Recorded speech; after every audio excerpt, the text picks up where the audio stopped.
துணிச்சலான இளவரசன் வீர் மற்றும் தேவதை. ஒரு காலத்தில் ஒரு தொலைதூர ராஜ்யத்தில் வீர் என்ற இளம் இளவரசன் இருந்தான்.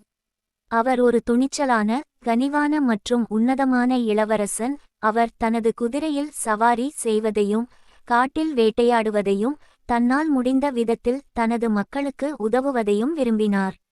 அவருடைய பலம் மற்றும் வீரம் மற்றும் ராஜ்யத்தை செழிப்பாகவும் மகிழ்ச்சியாகவும் மாற்றிய அவரது புத்திசாலித்தனமான முடிவுகளை பாராட்டிய அவரது குடிமக்கள் அனைவராலும் அவர் நேசிக்கப்பட்டார்.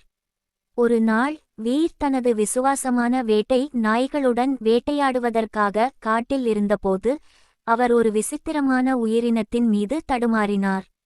அது வைரங்களைப் போல மின்னும் இறக்கைகள் கொண்ட ஒரு சிறிய, மென்மையான உயிரினம். அது சூரிய ஒளியில் பிரகாசித்தது.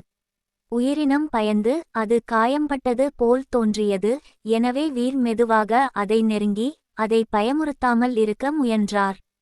தயவுசெய்து பயப்படாதே என்று வீர் கையை நீட்டினார். நான் உன்னை காயப்படுத்த மாட்டேன். நீங்கள் இங்கே என்ன செய்கிறீர்கள்? உயிரினம் பெரிய, கண்ணீர் நிறைந்த கண்களுடன் அவரை பார்த்து, நான் ஒரு தேவதை. நான் வழி தவறிவிட்டேன். நான் தேவதைகளின் ராணியிடம் உதவி கேட்க பறந்து கொண்டிருந்தேன். ஆனால் நான் காட்டில் தொலைந்துவிட்டேன். நான் மீண்டும் என் வழியை கண்டுபிடிக்க மாட்டேன் என்று நான் பயப்படுகிறேன். வீர் சிறிய உயிரினத்திற்காக வருந்தினார் மற்றும் அவளுக்கு உதவ முடிவு செய்தார். கவலைப்படாதே என்றார்.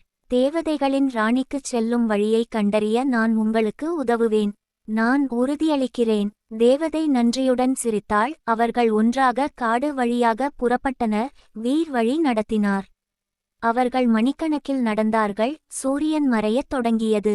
அவர்கள் சோர்வாகவும் பசியுடனும் இருந்தனர். ஆனால் அவர்கள் கைவிடவில்லை.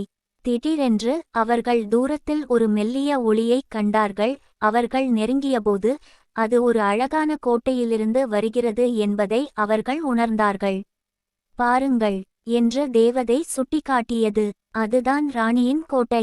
நாங்கள் எங்கள் வழியை கண்டுபிடித்தோம்.